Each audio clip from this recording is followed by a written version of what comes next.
Take us through that mind space of a founder who's tasted some success and yet wants to find that balance. What is that like? You want to start? Yeah.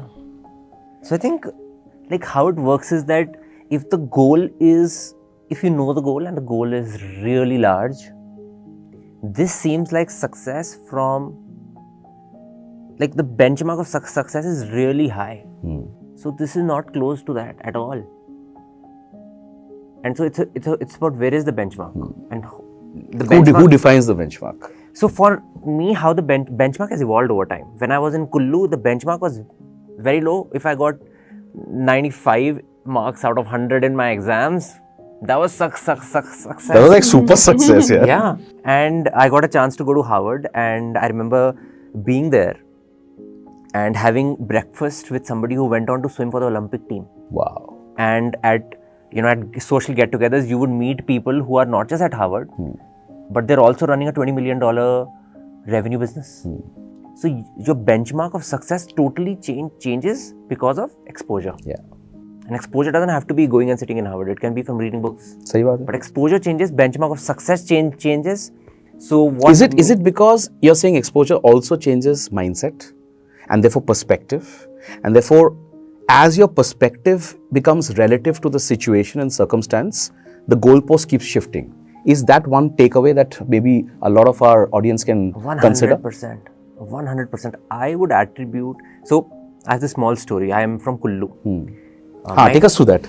My close friend in Kullu, who was always better than me in academics. You know, वो दो जन के साथ शाम को cricket खेलते हो, है ना? और हमेशा वो फीलिंग होता है कि यार फोमो है यार, ये हमेशा सारा एक मार्क से आगे निकल जाता है. हमेशा और एक मार्क से ना कंसिडरेबली, मैं तो मतलब वो तो मेरे से कंसिडरेबली आगे था, मतलब होता है ना कि आप you're not really competing with them. Right. You're competing with like others in the class. He is today selling bread at a kirana store. And I am here. That's powerful. And you know the primary reason, the difference there was my father forced exposure on me. So don't be the frog in the well. उन्होंने मुझे ज़बरदस्ती English सिखाई, English से मैं किताबें पढ़ने लग गया. उन्होंने मुझे ज़बरदस्ती बैंगलोर भेज दिया अपने दोस्त के घर पे रहने के लिए. बैंगलोर में तो कुछ और ही चल रहा था. Of course. कुल्लू में तो हम 8 बजे सो जाते थे. Of course. 95 मार्क्स ही सपने देख सकते थे कुल्लू में. And then वहाँ से whatever, more and more exposure keep happening. I attribute exposure as the biggest reason to unlocking someone's potential, and that's why even Josh, the primary thing is solving is exposure. That's the first thing we solved for, or we are in the process of solving for. So, Supriya, tell me, थोड़ा सा इसको अलग break करते तेरे लिए. Now, and I want you to relate two parts and connect two parts to it.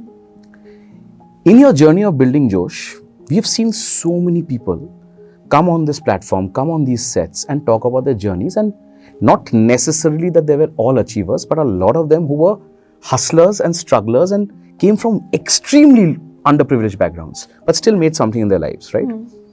From your perspective, you also come from a reasonably privileged background. And you've been very honest to acknowledge that on several occasions, but it is not similar to the concept of living in a small town like Kullu, because you of course stayed in a metro. Yeah.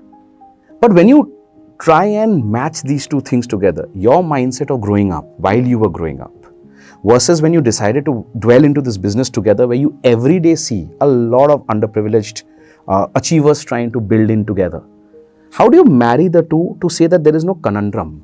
What was your mindset of looking at how things were, and what was your mindset of success, and how did it keep shifting and changing? Take us through a mind space of a girl growing up in Delhi, in a reasonably privileged environment, and yet having the heart to solve something so grassroots. I think, it's one thing that Shobhit keeps saying, right? That the privilege that we have is actually our own responsibility. That what do we do from the stepping stone that we've already got? Like, I didn't have to start from zero. I already had a decent upbringing. I had a good school that I went to. I was fortunate enough to, get a lot of exposure at an early age, whether it was academically or whether it was through extra co-curriculars. I have traveled a lot, so I've seen the world. But how do you use everything that you've already built? How do you use the experiences that you've already had to raise your aspirations and not lower them? So I think one of the things that's been very important in my journey is the role that my father has played, right? He was always this person that didn't give you enough because he wanted you to be able to earn it. So, it was never you're going to Delhi University, it doesn't mean you have pocket money. You have to be able to do an internship so that you can, fend for yourself. Otherwise, you take public transportation because you don't have money to pay for petrol and actually drive a car, right? So I think your upbringing and the values that you are born with and the sense of ownership that you have towards, giving back to your family or towards building something which is of value drives how you use privilege. And I think a lot of people don't realize that, which is why this conversation around privilege, not privilege comes up, right? But the other thing is that the right set of exposure is also extremely important.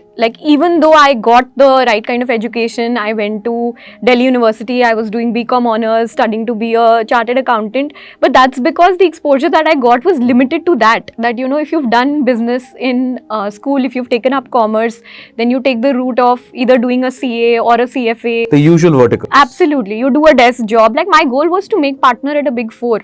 And yesterday, our audit is going on right now, and we had a partner who was doing the audit coming here, and he said, what's the one piece of advice that you have for me and my team? I said, leave your organization. Join a startup, you'll actually build something of and value. Learn more. Yeah, and you learn more. So I think your aspiration also changes with the interactions that you have with who you are surrounded by. One incident that really hit me in college was that this girl who I studied BCom honors with, one day she got a call from home and her parents needed financial support, and she was someone who could make an air hostess immediately because she fit all the criteria, and she left that to become an air hostess. And I felt that at that time, if she had got the right kind of advice, she would be living a very, very different life. I still follow her on social media. She's still an air hostess, and there's nothing wrong with that profession. Of course. But I know what her aspirations were. I knew that she had a different path that she wanted to take in life, but didn't get the right advice. So it's a beautiful point. It brings me to a thought, guys, that circumstances determine a lot of situations.